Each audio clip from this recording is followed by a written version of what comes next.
Whew, we did it, Mandy. We're here. Hi. Um, I am so excited to introduce Mandy because she is such a lovely human. Mandy Giles. Yep, okay. Lives in Houston, Texas, and is the parent of true transgender. Oh, here we go. Two transgender young They adults. are true transgender. Yes, and that too, TM trademark. She's the founder of Parents of Trans Youth, which is a really amazing resource where she provides learning, support, and community to parents and caregivers of transgender and gender diverse kids. She obviously also supports the families that are in Texas, but also nationally and globally. She has a wonderful newsletter that is super informative, as well as I love her Instagram account. So she is such a wonderful example of a parent practicing allyship because she's gone and testified in Texas. She's been doing that for a while now. She'll drive even hours and hours out of the way and go and wait for hours and hours to be able to say anything for like all of like 2 to 3 minutes. And she's phenomenal at it. There's some clips of her on her social of that. But she's spoken out against multiple bills targeting transgender youth. She's also spoken in school board meetings, panel discussions, media interviews, and all sorts of fun stuff. She's one of the few parents in Texas who is willing and able to speak out without fear of being targeted by state government agencies. And that's a really big deal because to do what Mandy is doing can be really scary, especially right now, just thinking about the anti-trans and anti-LGBTQ plus specific legislation that's been going across the states here. But because her two transgender children are over the age of 18, that helps out a lot. But there's a lot of families who can't speak out. So she's really amplifying a lot of voices when she's doing her very, very important work. She has also launched a podcast because like everyone has a podcast now. It's a really good one. It's called Everyday Trans Activism. And yeah, I think I've got everything there, but it would be I imagine no surprise to all of you here that her topic tonight is parenting trans kids, the building blocks of support. So I'm going to go ahead and remove myself here and stop talking. So, Mandy, please take it away. Thank you so much for that wonderful introduction. It's always a little weird to hear about oneself, but thank you, and I'm so happy to be here tonight because PFLAG has a really special place in my heart. That was a big part of my journey that you'll hear about a little bit later. So let me get my sharing together. Okay, so tonight we're going to be talking about the building blocks of support for parents of trans kids. I'm going to give you 5 building blocks, and then I'll share a little bit about my family and my parenting journey. So, the first building block is to learn the basics. It is really important to learn basic gender vocabulary and concepts so you can have informed conversations with your kid as well as other parents of trans kids and the trans community and just cultural competence, really. So, we don't have time to go into a whole lot of vocabulary and take a deep dive, but I will go over a few main concepts that are important to know in general. So, sex refers to the physical, biological, or genetic characteristics that define people as male, female, or intersex. And intersex refers to people who are born with variations of any of those sex characteristics that can't be classified as typically male or female. So, when we're born, doctors decide whether male or female will be listed on our birth certificate, and that's referred to as someone's sex assigned at birth. So, gender as a concept is a set of expectations from society and culture about the behavior and thoughts and characteristics that go along with a person's assigned sex. And most cultures are based on the gender binary, male and female. And a lot of things are gendered in our society, like toys and grooming products and haircuts and clothes, bathrooms, even our language is gendered. And a lot of people confuse sex and gender, that gender is about biology. Sex is about biology, anatomy, and chromosomes, but gender as a whole is about society. So, gender identity is a person's deeply held internal sense of being male, female, some of both, or neither. And everyone has a gender identity, and gender identity can correspond to or differ from the sex we were assigned at birth. And the language that a person uses to communicate their gender identity can evolve and shift over time as they gain a better understanding of their identity, or they learn more about themselves, or really as they're more exposed to gender vocabulary, maybe by going on the internet or reading or just talking to and meeting more people. So if the terms that someone uses to describe their identity, gender identity, or sexuality change, it doesn't mean they're confused or that they change their mind. It just means that they're figuring themselves out. So, some examples of gender identity: cisgender describes people whose gender identity aligns with the sex they were assigned at birth. And transgender describes people whose gender identity differs from their sex assigned at birth. And many transgender people want their ideal gender expression to fit with their gender identity, kind of like making their outsides fit their insides in a way. And that's called transitioning. And they might transition socially, which could include wearing different kinds of clothes or having a different kind of haircut or using different pronouns. They could transition legally, which could include changing your name or gender marker on official documents. Or they could transition medically, which could include puberty blockers or hormones or a variety of different surgeries. But not all transgender people or kids transition, and definitely not in the same way, at the same age, or on the same timeline. So, non binary describes people who don't identify exclusively as a man or a woman. Non binary people may identify as being both a man and a woman, somewhere kind of in between or outside the gender binary altogether. Now, for me, it helps to think of gender as this infinite 3D universe and not even on a straight line between male and female.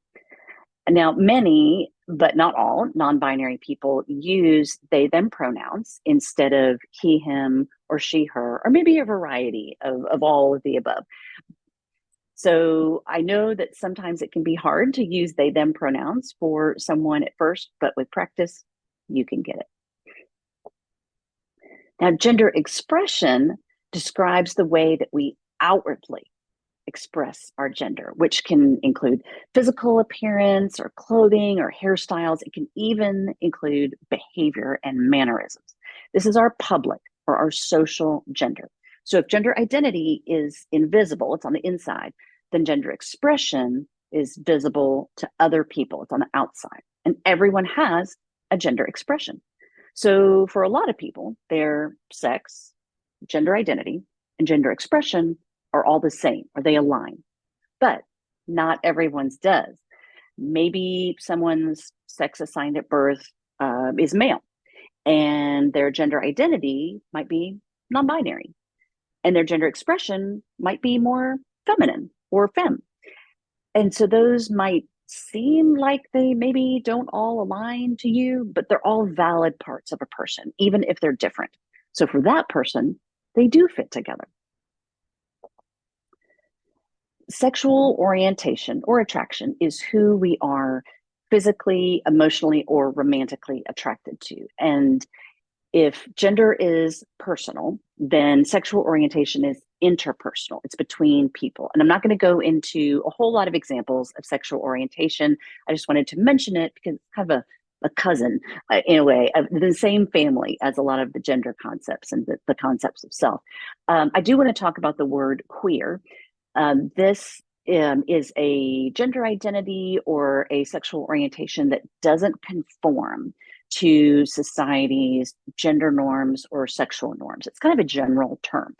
Historically, this word has been used as a slur against the LGBTQ community, but in recent times, it's been reclaimed in a more positive way.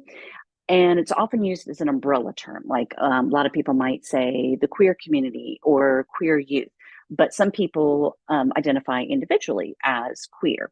Like they might say, I'm a queer person, a queer man, whatever. But because of the word's history and because some people may not use that word for themselves, do not call a person queer unless they use that word for themselves. And you know that they do that. So a good visual representation of these concepts is the genderbread person created by Sam Killerman. So sex is about biology, anatomy, chromosomes. Gender identity is up there in the brain. Gender expression is on the outside, and attraction is in the heart. Oh, I guess, well, attraction could be in other parts of the body as well. But for this illustration, it is in the heart. Now, I know there are subtleties in all of these definitions, and there are lots of examples of all of these categories and these aspects of self.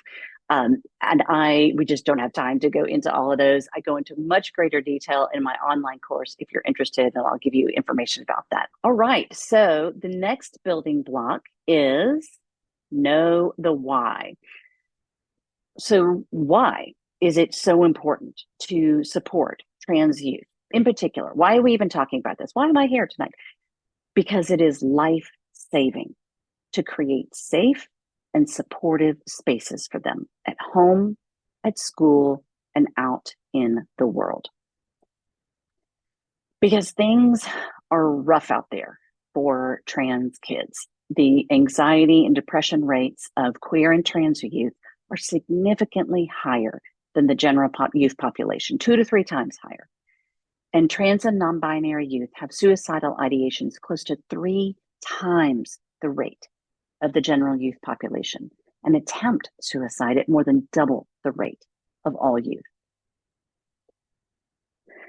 Now, trans kids are not suffering because of who they are. They're not inherently more depressed or anxious just because they are trans. They are suffering because of how they are seen and treated by society. And this can create minority stress or toxic stress from these outside factors. Like trans youth are not getting support from their families. Fewer than 1 in 3 trans and non-binary youth have their identities affirmed at home. LGBTQ people are targets of discrimination, bias, verbal or physical harassment, or assault, Black transgender women in particular. Institutional prejudice is rampant in our country. States and school districts are pushing back on the latest Title IX protections for queer young people. And in this year alone, more than 500 state bills have been filed all across our country that target the LGBTQ community, many of those specifically targeting transgender kids, laws that target kids. There is a serious movement nationwide to restrict the rights of transgender adults and youth, and frankly, to erase them from public existence. So you can imagine the serious and harmful effect that can have on the mental health of trans kids.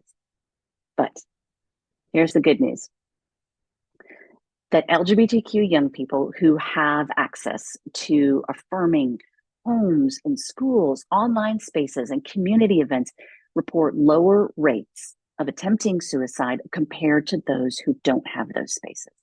Same thing for high levels of support from family, friends, or a special person like a teacher, a coach, or a neighbor. And when trans youth are allowed to use their chosen name in places like home or school or work, the risk of depression and suicide drops. And the more contexts that they can use that name, the stronger their mental health. But we don't want to stop there. We don't want trans youth to merely survive. We want them to thrive because joy and celebration is the goal. So, number 3 building block is doing the heart work. And the first step in that is believing trans youth. Being trans is not a fad or a phase. It's not a lifestyle or a choice. No one is turned trans by the internet or by reading a book or by hanging out with other trans kids. And transgender kids don't transition to trick anyone or to gain access to spaces or to win trophies or scholarships. Trans kids just are, and they're living into who they've always been. And it is normal for kids and all humans to explore and question and discover their gender identity and sexuality. And there's no right or wrong way for people to define themselves or transition. And it's different for every person. So you can't assume someone's gender identity or sexuality by just looking at them. Because remember all of those aspects of self that we talked about that may seem incongruous to you, like they don't fit. But y'all, take it from me, you will save so much brain power if you don't try and like figure someone out or like figure out a relationship. Like, okay, wait, so they're trans, but then the person they're dating is gay, but then so does that make them a lesbian? I don't, it doesn't matter. Just believe people when they tell you who they are. And if someone comes out to you, listen, say thank you, ask how you can support them. And if you're their parent, tell them that you love them. And it would probably be appropriate to tell other people that you love them as well, as long, like don't tell your coworker. That might be kind of weird, but just make sure it's appropriate and you don't get into trouble. So as a parent, you might have big feelings and concerns and hesitations about your child being transgender or transitioning, or if you find out that they are gender diverse or discover this. And all of these feelings are out of love and protection for your child. And so they're normal, but it is ultimately not your story. And parents are a lot of times are the last to know, because a lot of times kids will kind of try out their new identities in what they see as safe spaces. So that might be their friend group or social media or other online spaces. And many kids are terrified to tell their parents because they don't know how they're going to react. Or they've heard very real stories about kids being kicked out of their houses or running away, or they're scared of being miserable in a house and being in the closet because they don't know what their family is going to do. Or even worse, maybe being abused because their family doesn't support them.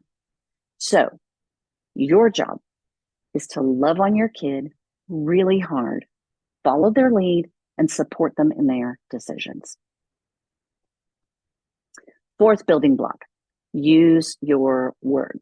Now, using your words doesn't necessarily have to mean being on the Capitol steps with a megaphone. You can do that if you want to, but I will not be asking that of you this evening. Using correct names and pronouns is the single most important thing that you can do, and respectful thing to affirm transgender individuals. So if your child or someone you know has new names and pronouns, use them consistently. And it'll take practice. I know. I have been there. And if you make a mistake, and you will, just apologize, correct yourself, move on, and then do better the next time. Because over apologizing and over explaining, it just makes it about you. And remember, it's not about you. All right, time for a quick language lesson. The word transgender is an adjective that describes one aspect of a person's self. It's not a verb or a noun. So you'd use the word transgender like any other adjective. You'd say someone is a transgender boy or a transgender girl, reflecting the gender with which they identify. Or you could say someone is transgender, just like you'd say someone is tall or short or annoying. You would not say that someone is transgendered. Using that term as a verb implies that being transgender is something that happened to them or like was done to them, which of course is not true. Like no one like zapped them and like you've been transgendered. That's not the way it works. And don't call someone a transgender. That just is a dehumanizing way to use that word.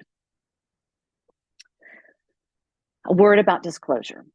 Don't share anyone else's story or gender identity or sexual orientation unless you have permission from them. And that goes for kids too. Some people are out to everyone. They're just out to the world, and it is a-okay for you to share all their business because they've made that very clear. Some people are out just to some people or in some spaces, and some people are hardly out to anyone.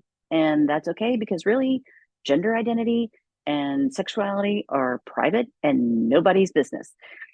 And no one else is entitled to that information. And trans people are not obligated to make anyone else feel more comfortable about their presence or existence, because becoming comfortable is everybody else's work. And a general rule of thumb is that it's not okay to ask about a person's body parts or medical information. That's just really personal and private, and questions about that can just be invasive. You don't want people asking those questions about you, don't ask them about somebody else. And you don't need to answer those kind of questions about your transgender child. And like, ew, like who needs to be asking those questions about kids anyway? So building block number 5, make connections. It is nourishing to be in community with other parents of trans kids and to learn from each other, to hear their stories and support each other, and just talk with people who get it. And as y'all obviously know, PFLAG is a great resource. And that was a huge part of my parenting journey. Local LGBTQ resource centers and community centers often have support groups for parents and even for kids, which is also really important for trans and queer kids to be with their peers. And a lot of organizations have virtual options, like National PFLAG just started the virtual group for loved ones of people on the gender spectrum. I can't remember what it's called, but there's a virtual support group now for that. So maybe you're not struggling and feel like you don't need support in parenting your transgender kid or dealing with your loved one who is transgender. But for the people I know who have tried to go it alone, it's tough and it can be really lonely. So connecting with other parents and hearing their joys and challenges can really enrich your journey. So, okay, so we will move on and I will tell y'all a little bit about my family. So my husband, Neil, and I live in Houston with our 3 kids. Mars is 22 and will be a senior at University of Texas at Austin this fall. And our child Indigo is 22 and just graduated from the University of Texas at Austin and is recently gainfully employed. Yay! Can I get a clap for that? We feel like we've been promoted. And our son Henry is 17 and will be a senior in high school. And he is camera shy, but he does exist. So Indigo came out to us in the 9th grade as non-binary and uses they, them pronouns. And their twin sibling Mars came out as non-binary as a freshman in college and uses the pronouns he and they.